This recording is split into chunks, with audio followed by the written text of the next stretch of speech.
எல்லாத்துக்கும் பிடிச்ச சிக்கன் 65 ஒரு 1 kg சொல்கிறேன், நோட் பண்ணிக்கோங்க.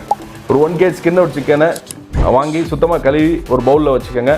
சிக்கன் 65 சுவையோடு ஒரு பயணம். சிக்கன் 65 முதலில் 1965ஆம் ஆண்டு சென்னை புகாரி ஹோட்டலில் அறிமுகப்படுத்தப்பட்டது.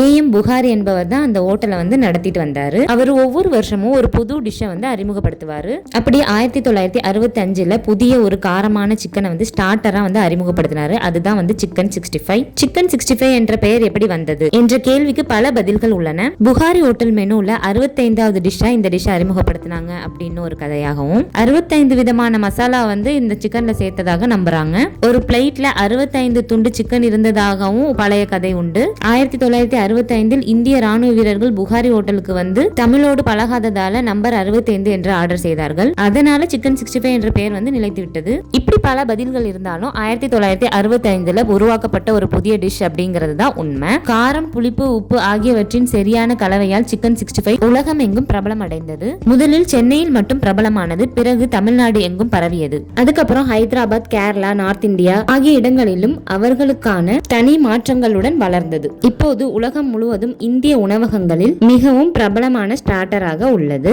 சென்னை தமிழக ஸ்டைல்னு பாத்தீங்க அப்படின்னா புளிப்பு கார சுவை ட்ரை வெர்ஷனாகவும், ஹைதராபாத் ஸ்டைல்ல அதிக கருவேப்பிலை, பச்சை மிளகாய் சேர்த்து ஸ்பைசி அண்ட் ஜூசி வெர்ஷனாகவும், கேரளா ஸ்டைல் தேங்காய் எண்ணெயில் வறுத்து கூடுதல் சுவை ஊட்டக்கூடியதாகவும், north Indian style soya sauce, tomato sauce சேர்த்து இண்டோ சைனீஸ் வெர்ஷனாகவும், இப்படி பல விதமா பரவி இருக்கக்கூடியது தான் இந்த சிக்கன் 65. சோ அவ்வளவுதான், இதுதான் சிக்கன் 65 உடைய ஹிஸ்டரி. இந்த வீடியோ உங்களுக்கு பிடிச்சிருந்தது அப்படின்னா இதே போல ஹிஸ்டரி வீடியோஸ் நம்ம சேனல்ல பார்க்கணும் அப்படின்னா நம்ம சேனலை சப்ஸ்கிரைப் பண்ணிக்கோங்க. சோ இந்த வீடியோ இவ்வளவு தூரம் பொறுமையா பார்த்ததுக்கு ரொம்ப நன்றி. தேங்க்ஸ் ஃபார் வாட்சிங். அஸ்ஸலாமு அலைக்கும்.